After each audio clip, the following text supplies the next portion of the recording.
ভোজের ঠিকানায় আপনাদেরকে আরও একবার স্বাগত। আজ আমি আপনাদের সঙ্গে শেয়ার করতে চলেছি আমৃতি। এর আগে আমি খাজা এবং গজা রেসিপি দিয়েছি, আপনারা চাইলে সেটা দেখতে পারেন। তাহলে এখন আমি আমৃতি কীভাবে বানিয়েছি সেটা আপনাদের সঙ্গে শেয়ার করি।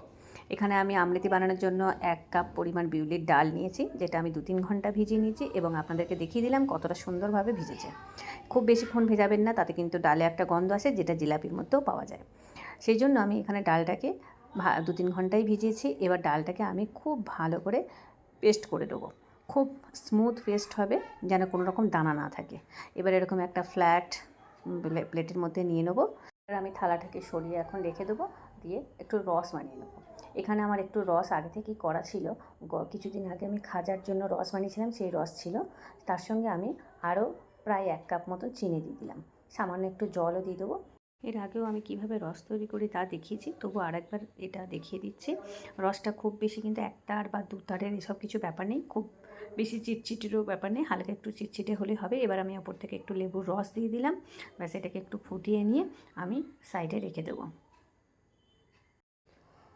এবার যে ডালটা আমি পিষে রেখেছিলাম, সেই ডালটার মধ্যে একটু ফুড কালার দিলাম। আমি এখানে হলুদ ফুড কালার ইউজ করেছি, আপনারা চাইলে লালও ব্যবহার করতে পারেন, তবে আমার এই কালারটা বেশি পছন্দ।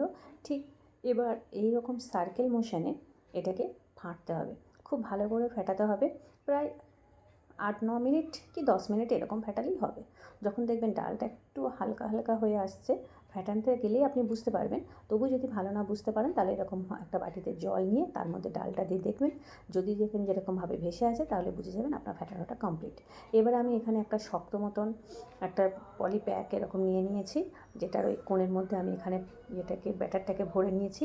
আপনারা চাইলে তেলের প্যাকেটও নিতে পারেন, তাতে খুব বেশি ভালো হয়। আমার কাছে ছিল না, তাই আমি এটাই নিয়েছি। এবার দেখে নিলাম এখানে কীভাবে পড়ছে। এবারে দেখুন আমি এখানে আমৃতি বা তেলটাকে গরম করে নিয়েছি একটা ফ্ল্যাট জায়গাতে। তেলটা কিন্তু প্রথমে আপনার খুব ভালো মতনই গরম করে নেবেন, তারপরে যখন এগুলো ছাড়বেন তখন একটু কম আঁচে দেবেন, নাহলে কিন্তু এটা পুড়ে যাওয়ার সম্ভাবনা থাকবে তলার দিকটা।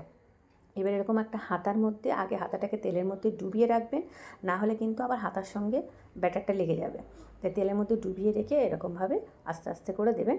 আমার শেপটা খুব একটা বেশি ভালো আসেনি, কারণ আমরা তো ডেলি বেসিসে প্র্যাকটিস করি না, এগুলো প্র্যাকটিসের ব্যাপার। তবে টেস্ট কিন্তু খুব ভালো এসেছে। আপনারাও এইভাবে আস্তে আস্তে বানাতে পারেন। আমৃতিগুলো ভাজার সময় অবশ্যই কিন্তু হিটটাকে লো টু মিডিয়াম রাখবেন এবং এপিট ওপিট করে খুব ভালো করে ডিপ ফ্রাই করবেন। তাতে কী হবে, আমৃতিটা অনেকক্ষণ পর্যন্ত মুচমুচে ভাবটা থাকবে। এইভাবে একে একে সমস্ত আমৃতিগুলোকে আমি ভেজে নেব। আর আমৃতির ক্ষেত্রে একটা বিষয় থাকে যে আপনারা চাইলে কিন্তু এটাকে আদা ভাজা করে রেখে দিতে পারেন কৌটোতে ভরে ফ্রিজে, এবং আপনাদের যখন ইচ্ছা করবে তখন আপনারা এটাকে বের করে আবার তেলে ডিপ ফ্রাই করে রসে ডোবালে কিন্তু একই টেস্ট পাবেন। এখানে দেখুন আমি এগুলোকে গরম অবস্থাতেই তেলের মধ্যে রসের মধ্যে ডুবিয়ে দিয়েছি। এখন 2-3 মিনিট পর্যন্ত ডিপ করব, দিয়ে আস্তে আস্তে এগুলোকে আমি তুলে নেব। দেখুন খুব সহজে, খুব কম উপকরণে, খুব কম সময়ের মধ্যে আমি এখানে আমৃতিগুলো তৈরি করেছি। এবার আপনারাও চটজলদি এটাকে বানিয়ে ফেলুন ঘরে।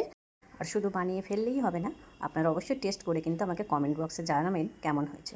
এবার দেখুন আমি আপনাকে দেখিয়ে দিচ্ছি এটা কেমন মুচমুচে হয়েছে আর কতটা রসালো হয়েছে।